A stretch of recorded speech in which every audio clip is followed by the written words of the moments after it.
Weddings are a headache. They really are.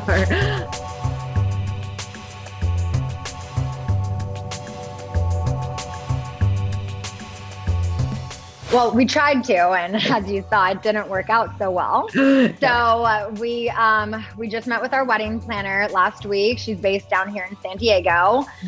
And the big thing that we did was decide we are not doing it in Bali, and we are going to go to a country that doesn't require a quarantine, whether it's a negative test or vaccination. We just wanted to make sure everyone is able to come.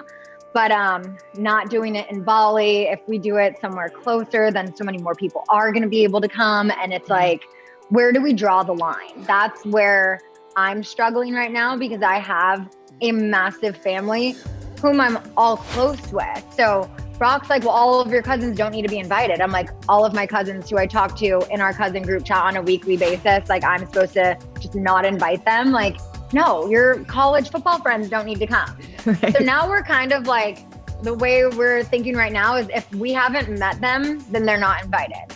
But then I'm like, well, that's not fair, because we've been in a pandemic. Some of your friends in Australia, like I can't meet. So I don't know. It's really frustrating. I'm like, we're trying to keep it just as small as possible. And if that's not going to work to do this summer, then maybe we put it off to next summer, or we put it off to this fall. As of right now, we have a between August and November timeline. We want to be open with dates, because everyone's wedding who got canceled in 2020, 2021, they've all been getting pushed. So honestly, we're thinking about doing like a Wednesday, like Katie and Schwartz did. I think that was a fantastic idea. It's not only cheaper, but less people are able to come. Right. That is very true.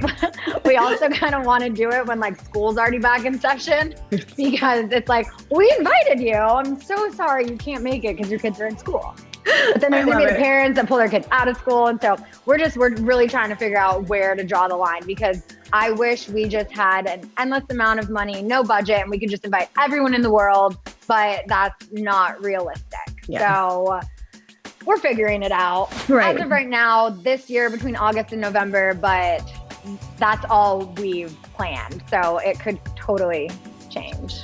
Weddings are a headache. They really are. I know. And I've already done this, but although he was married before, it was like, they had a child together and they just like signed some papers. He's never had an actual wedding. And his mom, she deserves to see her son in love, walk down the aisle, do the mother-son dance, like all of that. So I really want him to have this moment for his family. And I mean, hey, I'm excited to have another wedding. I was thinking like, keep it under 100, maybe 125, then we make our list, it's 250. And I was like, what?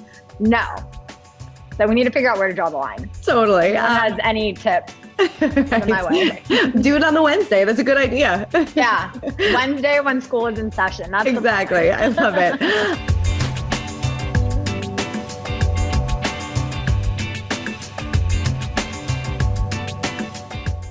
What I love most about my ring is that Brock picked it out and chose something that he loved for me as a symbol of our love. It's much bigger than I wanted. I said 8 carats. He was like, nah, we'll do 9 to 10. And then Kyle's like, here's 13.